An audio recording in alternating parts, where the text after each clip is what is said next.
How's it going, guys? Oliver here from WinBeta. Today I'll be doing an unboxing of the Surface Pro 4. The model I purchased is the base model, which has Intel's Core M3 processor, 4 gigs of RAM, and 128GB storage. Now, aside from the weaker GPU and CPU, the base model is unique from the rest of the Surface Pro 4 lineup in 3 ways. 1, it's fanless. 2, it's lighter because it's fanless. And 3, it comes with a weaker power charger. Now, for those of you who have purchased Surface devices before, the packaging should look very familiar.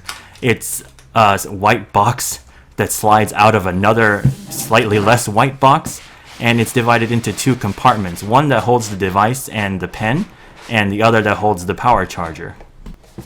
All strategically secured by a bunch of pieces of clear tape with arrows on them. I'd like to take a moment to apologize in advance for all the reflections you're going to see that are bouncing off the glass of the Surface Pro 4 itself.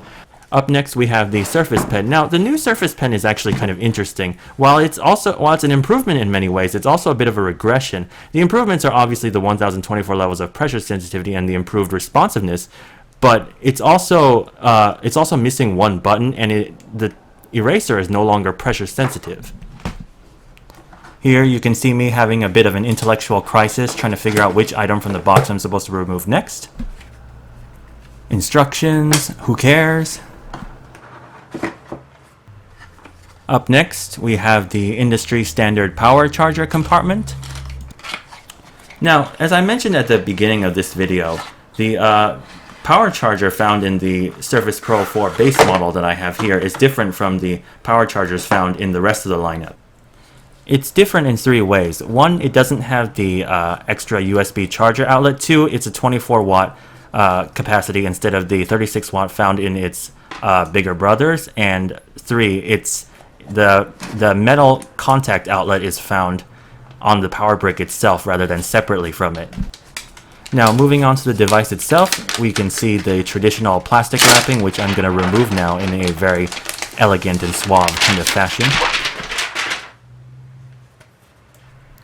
Now, the first thing Surface owners of any previous generation are going to notice is that Microsoft got rid of the touch-based start button found either on the bottom for the earlier generations or on the side for the 3rd generation devices.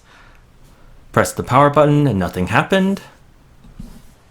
On the right side of the device, we have the usual array of ports from top to bottom. Mini display port, full-size USB 3.0 port, and the proprietary Surface Connect port used for the dock and for the power charger.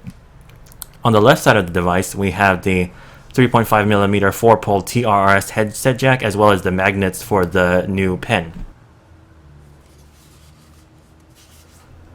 On the bottom, we have the magnetic type cover connector. Now, upon reviewing the recorded footage earlier, I realized why, when I pressed the power button, it didn't work. Basically, it was because I didn't believe in myself, and the Surface Pro 4, being the smart device that it is, caught on to that, so it didn't turn on for fear of being manipulated by an unworthy master. So I've learned my lesson now, and I'll be sure not to make that mistake again in the future. Getting back to the review itself, we can see the kickstand is completely unchanged from its predecessor, and really, why mess with perfection? And we can see the box is now as empty as my soul. I have to emphasize that it doesn't really translate well through the video you're watching, but the moment I saw the display, I was like, oh my god.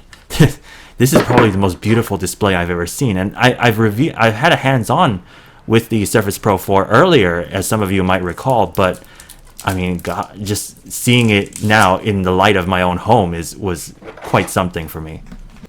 Now, as I am a current owner of the Surface 3, I took this opportunity to compare the 3rd generation pens, which are identical for the Surface 3 and the Surface Pro 3, with the new Surface Pen. The first thing you're going to notice is that the Surface Pro 4's pen is a lot taller. It's also a lot thicker, as you can see, if it isn't already obvious from the video.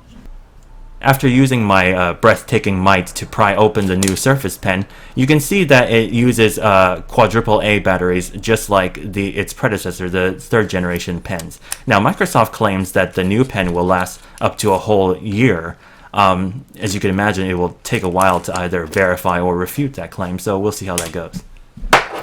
Now, I happen to be a very close follower of Reddit's Surface subreddit, and one of the things that popped up during discussion was whether or not the new pen would fit within the old third generation pen loop. And I'm here to verify that it does in fact fit. I will say that it is quite a snug fit, so I don't think it was really designed for that. So you can use it, and I don't think you'll encounter any problems. But just bear in mind, it's a bit of a kind of a tussle to put it in, as you can see. If I may go on a tangent about the power charger, when I first read that the base model power charger would be weaker and less featured than the ones found in the upper models, I was kind of hoping that Microsoft was gearing to make a more portable, more ergonomic version specifically for the Core M. Unfortunately, as we can see, that's not the case. It's basically just weaker and less ergonomic than the upper models, and it's disappointing considering the base model price increase.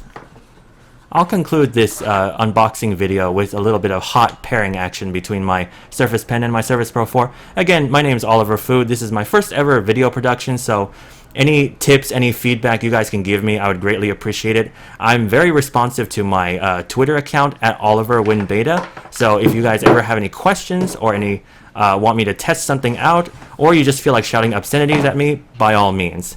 Thanks for watching.